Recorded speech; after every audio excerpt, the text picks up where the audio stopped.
Boxes of a free Quran have truck. That wasn't very good. Give you another chance. Salam alaikum. You don't have to shout. Anyway, alhamdulillah rabbil alameen. We are here in New York, and better than New York, we are in Brooklyn. Is that right? Yeah. Brooklyn. Oh, you can go broke in Brooklyn. Alhamdulillah rabbil alameen. I love all of you for the sake of Allah. MashaAllah. MashaAllah. And it's great to be here with you. I was going to talk to you about something that we heard over on the microphone just a few minutes ago about the Quran. Do you know what surah that was that he recited from? Anybody know? Nobody? Oh, it had the name of the surah in it. Is that right? Yes. It had the name of the surah in it. Yeah. He said Ali Imran. Ah, mashallah. And another person here. Somebody else? Yeah. ارفع ايدك.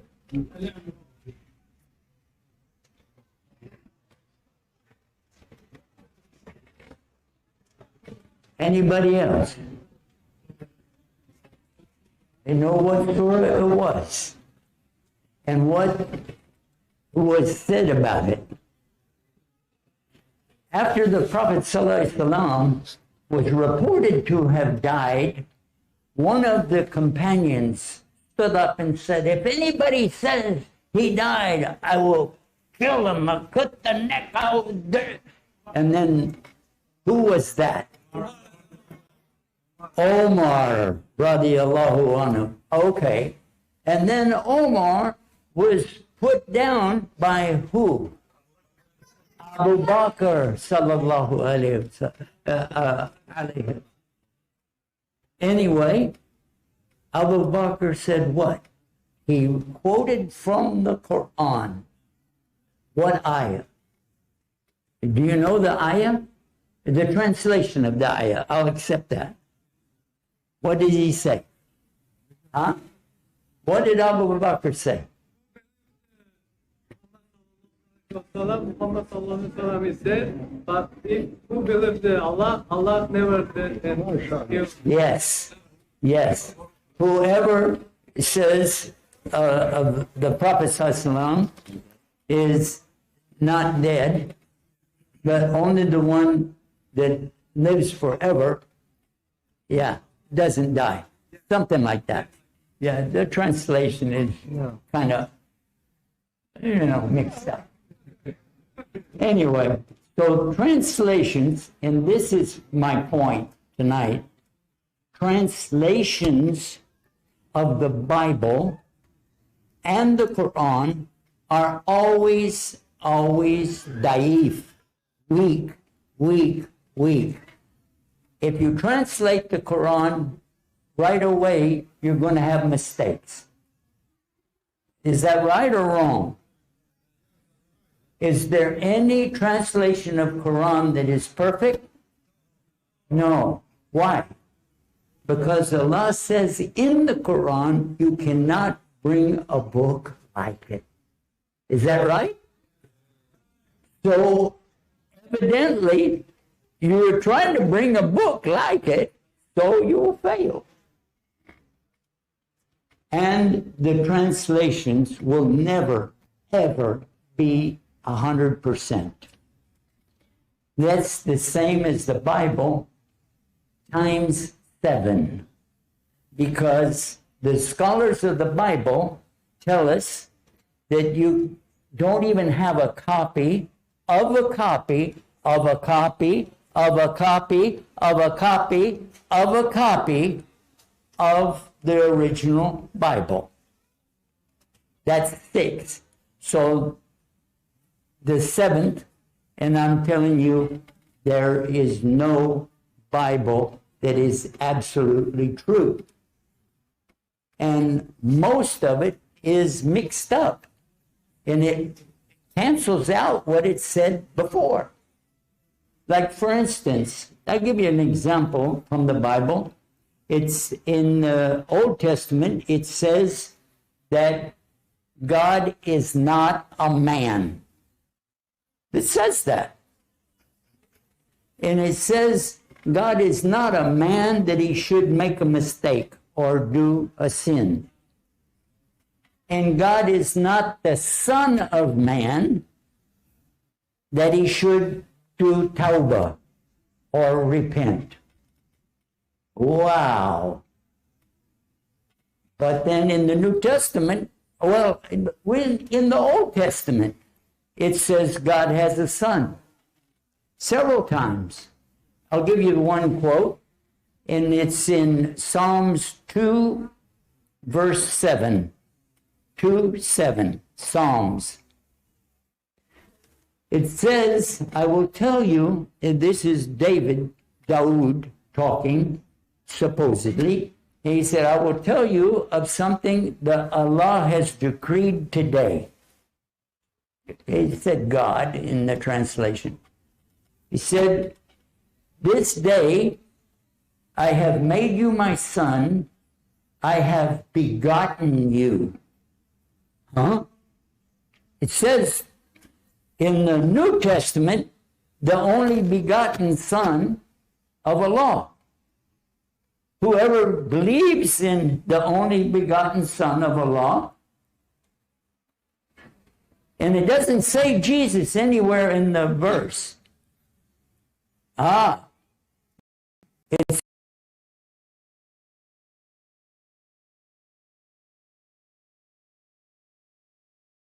says the only begotten Son of God.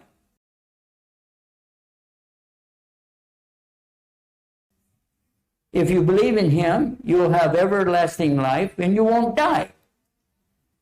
And all of the people since that time, up until 100 years ago, are dead. So I guess they didn't believe in the only begotten Son. And the only begotten Son must be Daud. You have to believe in David as the only begotten Son, and then you'll be saved. So that doesn't make any sense, does it? And to the Christians, they never, ever thought about that. And they have sons by the tons. And it doesn't say anywhere in the Bible that Jesus said, I'm the Son of God. Do you know that? He didn't say that. But other people said it after he died. Well, after he went up to Allah. But he didn't die, did he? He didn't die. But he's coming back alive. And there was something else about the Bible that he says, Jesus says, the example of me is like the example of who? No, he didn't say that. He said the example of me is the example of the one who was in the whale. Who was in the whale? Yunus. Jonah. Jonah in the whale. Anyway, he says he is the example. And I read it in the book that I had from Ahmadiyya. I only saw him once, but I did see him in Texas. Anyway, he says that Ahmadiyya is saying, how did the Jonah go into the whale alive? How did he come out of the whale alive? And that's exactly the translation that he says. The people changed the meaning of it by saying that something about that he's going to be in the grave for 3 days and 3 nights. But he died, supposedly, passed away on Friday in the afternoon. Okay? And then one night, and then Saturday, that's the full day. But then Sunday morning, they couldn't find him. So the maximum is 2 nights and 1.5 days. So that doesn't figure out at all. But the people keep saying, oh, we'll celebrate Easter. You know what Easter is? The Feast of Ishtar. That was something associated with the Universal Church of Rome. They had that feast even before they were Christians. What? What? They were not Christians until the Caesar accepted Christianity in 325 AD. That is known fact. 325 AD, the Universal Church of Rome accepted they took over a group of Christians and made them deal with whatever they had. By the way, do you know how to say universal in Greek? Catholic. Oh, wow. Catholic. That is the word that they use, Universal Church of Rome. They were in business before Isa was even born. And there's a lot more, but I'll let you read it online in one of our websites. You can go to searchislam.com and find everything you need. And just type in, and it's powered by Google. We have a Google power generator, and it is always open 24 hours a day and free parking.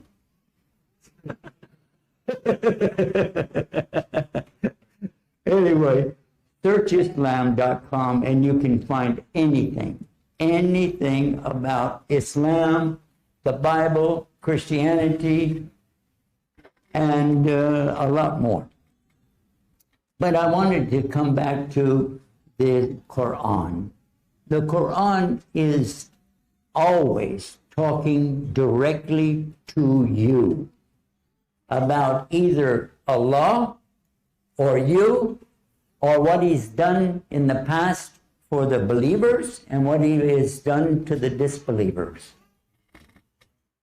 It is a personal book, and it fits every single person on the earth, even if they don't want to believe it.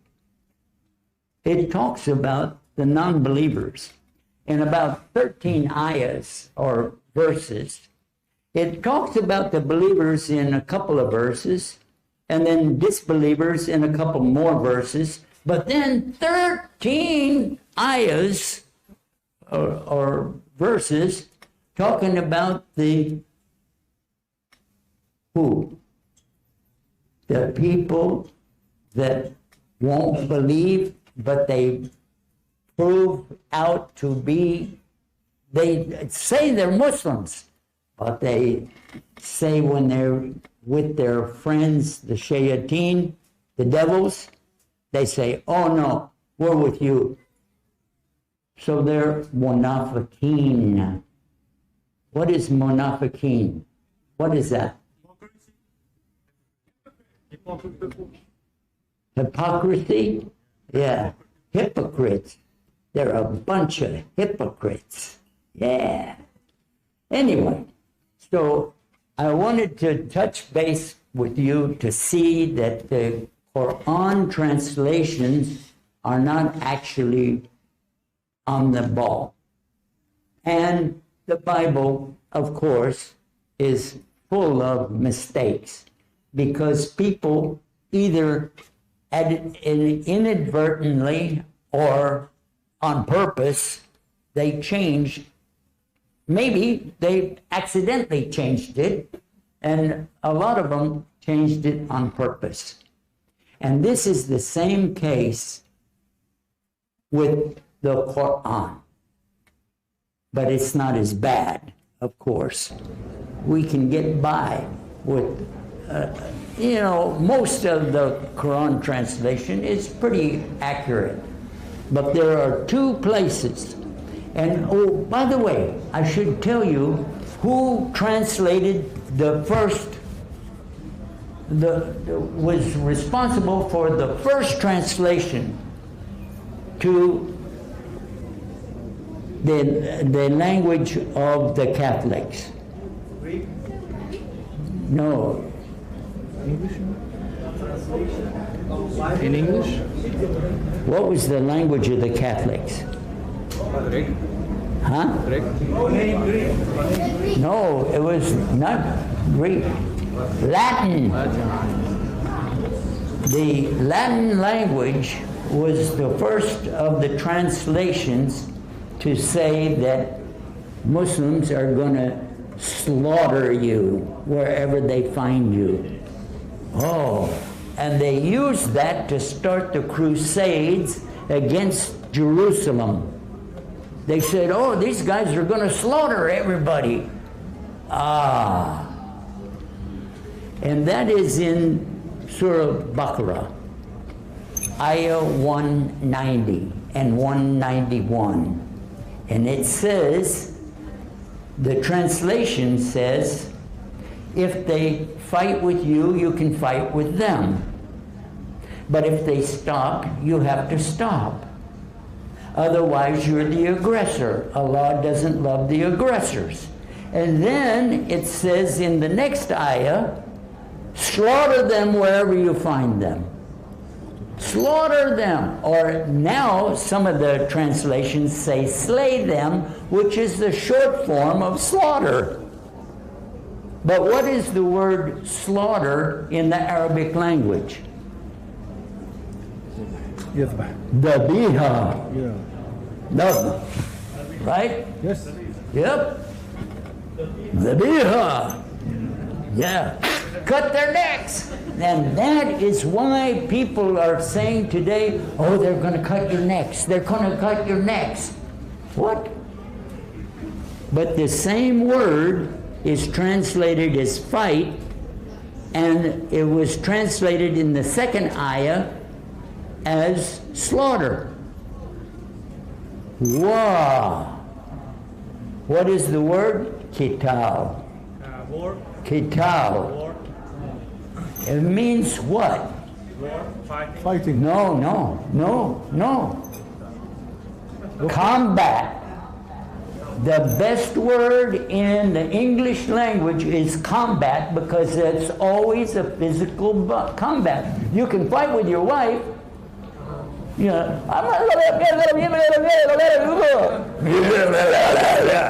that's the fight with your wife, right? You can fight with your friends, but you didn't even touch them. Yes. So that's not the best way. Combat is a physical thing that you do. And then mortal combat is in the second one. Waqtuluhum. Sa? Allah. Yeah? Yeah. Okay, I got the approval. Alhamdulillah.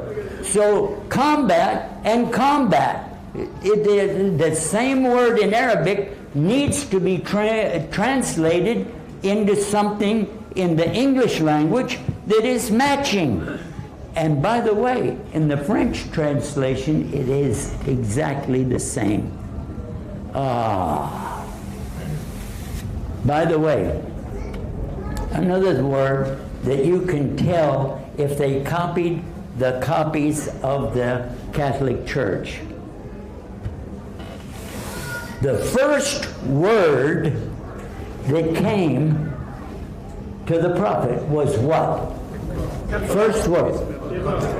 What does it mean? Read. Who said recite? You're right. It doesn't mean read. Because the Prophet ﷺ could not read. And people have made up false hadiths about that. They said, Ana Umi, Ana Umi. He didn't say that. He said, Ma Ana Bikari. I am not a reciter. Oh. So the angel was telling him, recite, recite, recite. He said, I'm not a reciter. Because he wasn't a professional reciter, he didn't recite things and make them up and poetry, but he was responsible for the Quran to come down. What is the meaning of the Quran? The word Quran means what in English? We know it in Arabic. We know what it is. But is it a book? The word book in Arabic is what? Kitab. Yeah. So it's not necessarily a book. What is it? Quran is from the same root as Iqra. It means reciting. The book is being recited. The book with Allah. Fi lawhim mahfuz. That is a book. That is a real book. And it talks about it in the Quran. A real book. Not one that you can throw away. Not one that you can burn up. So don't worry about these guys burning up the Quran. Because they're not burning the Quran. They're burning a translation of what they thought it meant. Who cares? Hey, you know what? What are we supposed to do with a Quran, a Mus'haf? What are we supposed to do with it if its pages torn out or kids write in it? What are we supposed to do with it? Burn it. But we can't burn stuff because we'll get a fine from the guys. You can't break the law, and they have a law against open fires. Okay, so give it to the people that want to burn it. Yeah. Right? And that is how I talked to the imam in Florida, and I talked to him over and over, and he has a place that he burns the Qurans, and they take them out and they do something in a ceremonial blah, blah, blah, and then burn them up. It's like a big barbecue pit. Anyway, and I told him, you take those Qurans up to that guy who is in Florida, is saying, I'm going to burn the Quran, I'm going to burn the Quran. By the way, he had a church with 38 people in it. 38 people total in his church, and he was trying to get money for burning the Quran. And he would go on TV and say, I'm going to burn the Quran, and make all the people happy and make all the people mad, you know. And then he went up, he did go up there, the imam, he went up there to the guy, and he said, you know, we can bring you all of the Qurans that you want, and you can burn them up, and thank you very much.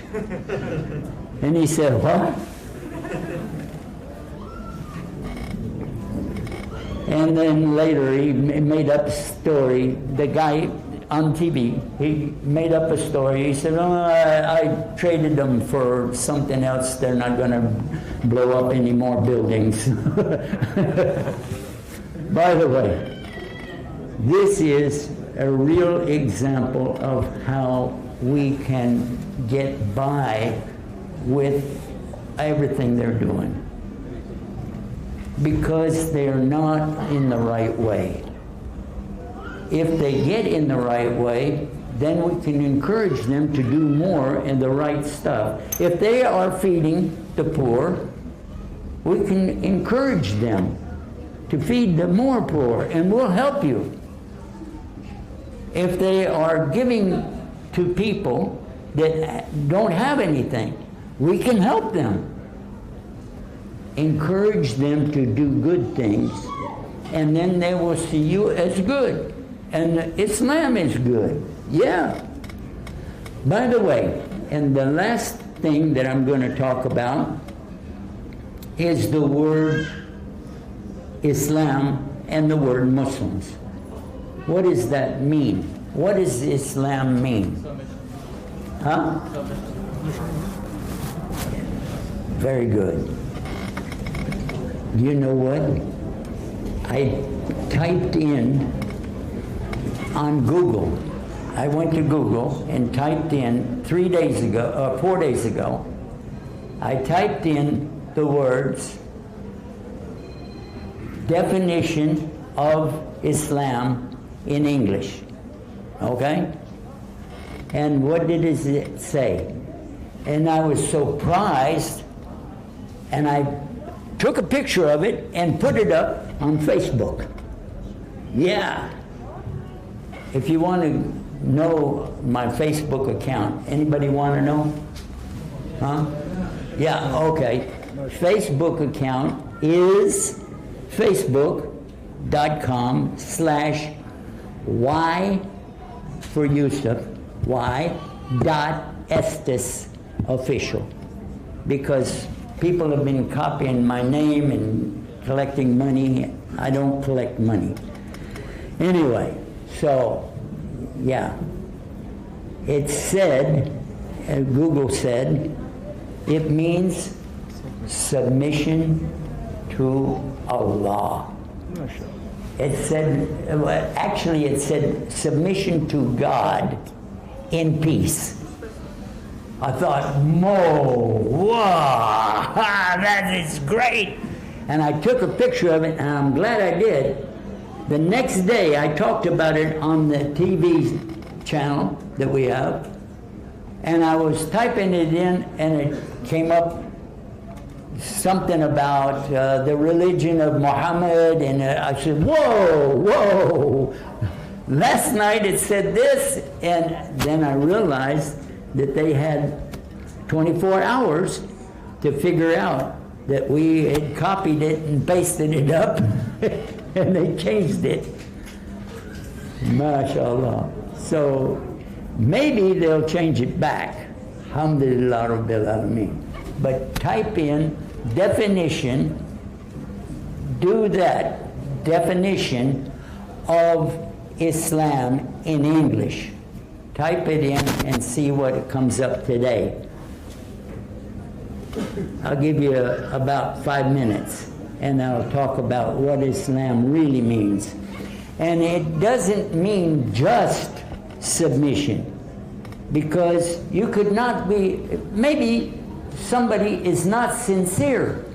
And there are 13 ayahs in the beginning of Surah Baqarah talking about the people that are not sincere, and they're getting away with murder.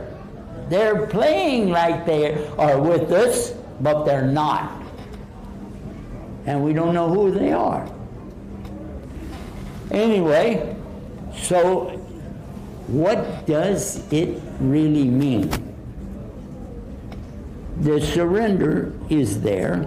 The submission is there. You have to surrender. Now, and I want everybody to participate in this. Put your hands up like you're surrendering, and then touch them at the top. Now you're ready for airport security. Alhamdulillah. Alhamdulillah. So, this is the beginning. Surrender and submission. But what about obey? You have to obey the commandments of Allah. And start out, if you're an English speaker, start out with the 10 Commandments. And they are exactly in order of the things that we find in the Quran. But we find a lot of description in the Quran that's not in the Bible. But anyway, the first one, the occurrence of the commandments, the 10 Commandments. By the way, there's 612 commandments in the Bible. 612. Anyway, so what is the first commandment? And it says in Exodus chapter 24, something like that. Anyway, it says, I am the Lord your God that brought you out of the land of Egypt and the house of bondage. You know no other God beside me. Thou shalt not have any other gods beside me. Now, is that clear? Yeah. One God. One way. What is the 112th surah? Ikhlas. How many of you can recite Ikhlas? Okay. Recite it with me.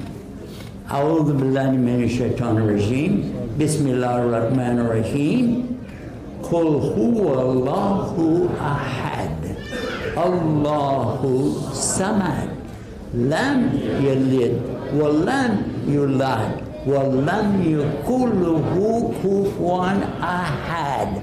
What is the key word here? Ahad. Ahad. It starts out by saying Allah is Ahad.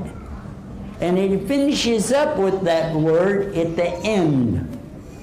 Ah, yeah. What does Ahad mean? Now, if you're counting in the Arabic language, you say Wahid, Itna, Talata, Arba, Khamsa, Arba. Yeah? Yeah. Yeah. I just brought him in. Anyway. But what does Wahid and Ahad have? They're similar, but one means the number one, and then a two, and then a three, and then a four. But Ahad means there's nothing to come after it or before it. There's not a zero, there's not a two, it's alone and stand alone. Ah, yeah. Ah. But English doesn't have an Ahad word. So they say Allah is one. But that leaves the door open for two or three. Oh, you know, they combine that and they say, now, especially the Catholics, they say one God in three persons. Huh? Huh? Yeah. And they say these three are one. And I talked to my mother, she was a school teacher, and I told her, how can you say that? Because three, you're a teacher. And three is not one, and one is not three. And besides that, you're an English teacher, and you speak English, and you said, these three are one. You can't say that. You have to say, three is one. 3 is 1.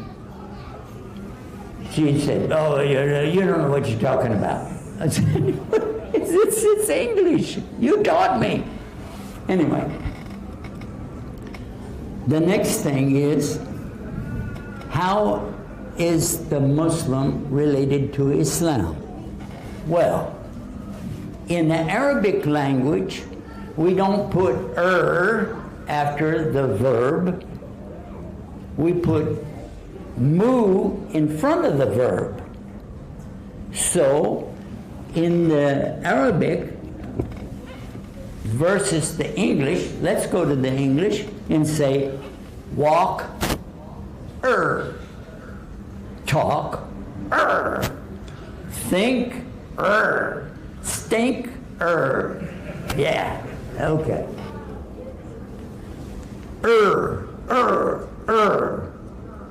But in Arabic, you put, like somebody who's calling the adhan, you say mu'adhan, mu'adhan, mu'adhan. Say it fast, mu'adhan. Now, what about somebody that's a traveler? Traveler, okay? So the word in Arabic is what? مسافر. Musafir. Musafir. Suffer. And a lot of times when I travel, I suffer, but that's not the... Anyway, I'm having fun. Are you having fun? Yeah. This is the best way to learn, because you're paying attention and you're having fun, and you will retain some of that, maybe more than I do, and I forget a lot of stuff. Yeah. Anyway, the word suffer is really in Arabic, and it means to travel. Now, what word in English is coming from the word suffer? Huh? Safari. Safari. You got it, man. Safari. You go on a safari in Africa. Yeah? And I've been to Africa several times, and it's beautiful. By the way, we put in a station, a radio station, and a TV station in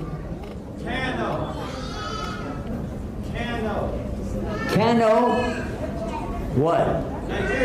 Nigeria. Yeah, Kano, Nigeria.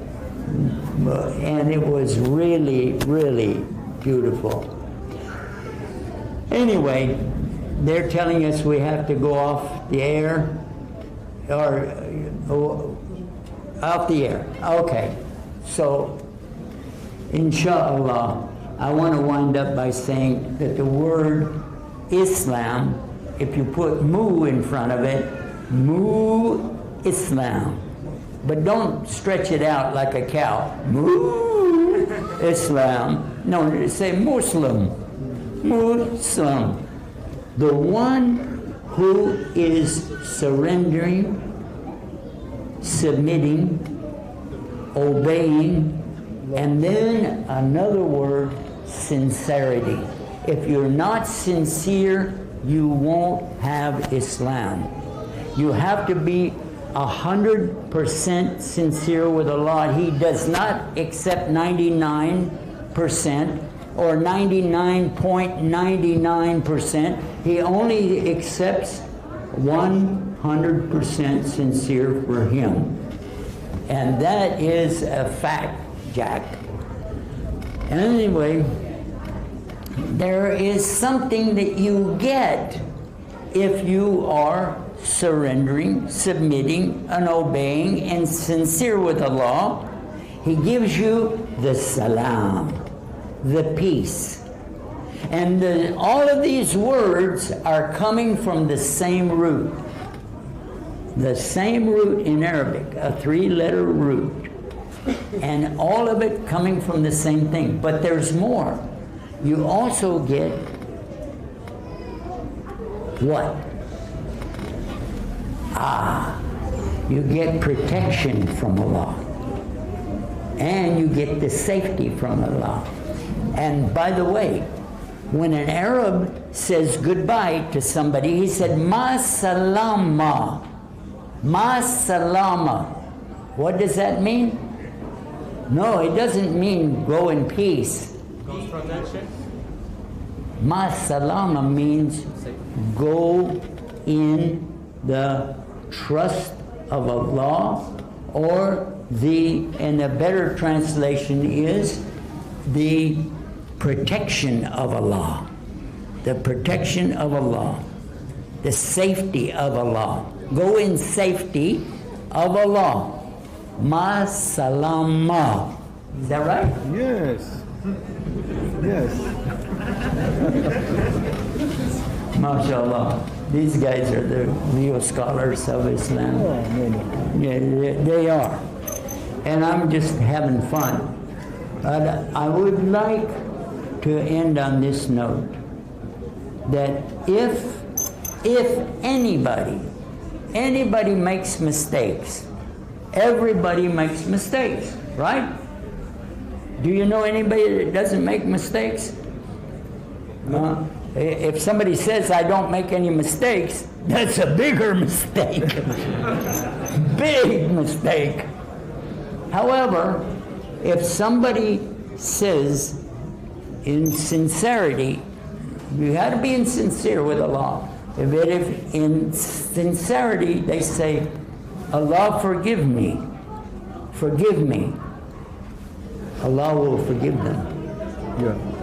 And if they say, La ilaha illallah, at their death, inshallah, they will be Muslims on the Day of Judgment. So don't give up on anybody. Don't argue with anybody. And lastly, I want to say, for all of you, sisters and brothers here today, don't fight with the Christians. They are the closest to you in belief. They are the closest. Regardless of what you think, they are the close. And don't argue with them. And I'm going to give you 3 things that you can say. 3 questions you can ask. And a question always gets their attention. And if you make a statement, they say, what are you saying? What are you saying? But a question, everybody sticks around for a question because they want to answer it. Well, where am I? I'm going to tell you, you're in Brooklyn, New York, boy. Oh, really? Yeah. So, the first question you ask, and you can do this in an elevator, and a guy is going to get out of the elevator, and you say, excuse me, can I ask you a question? Yeah, go ahead.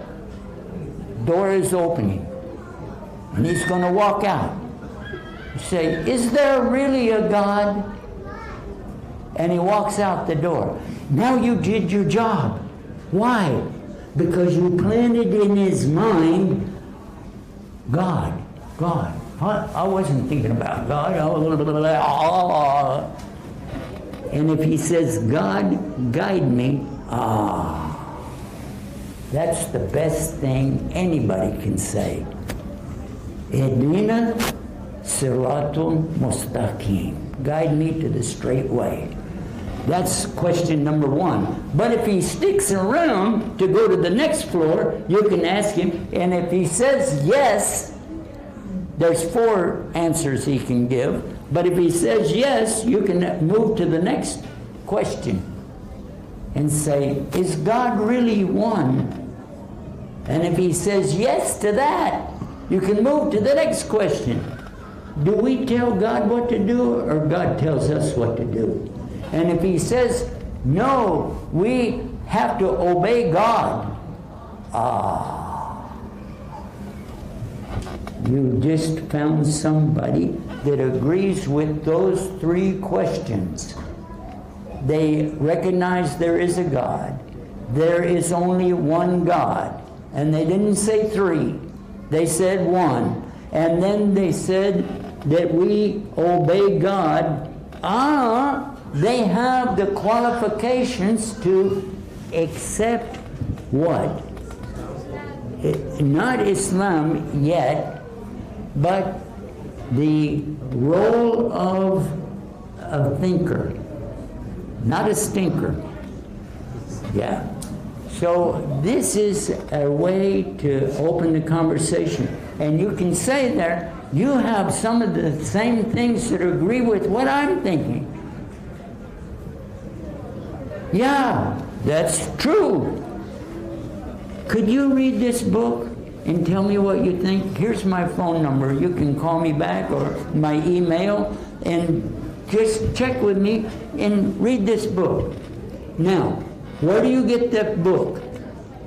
freequran.com. And we will send it out to Muslims, non-Muslims, and we will pay the shipping and the wrapping of it and all of the rest. We have 40,000, over 40,000 of those translations. Now they are translations, but they're a better translation than the ones that say slaughter. Anyway, Alhamdulillah Rabbil Alameen, Hu Alladhi Jalna Muslimin. The praise is to the one who made us Muslims. Allahu Akbar. Allahu Akbar. Allahu Akbar. Al-Jihad. Wait. That's tomorrow night. Alhamdulillah Rabbil Alameen, Hu Alladhi Jalna Muslimin. Assalamu alaikum. These are boxes of a free. بسم الله الرحمن الرحيم الحمد لله رب العالمين والصلاة والسلام على تمان لأكملان خير خلق الله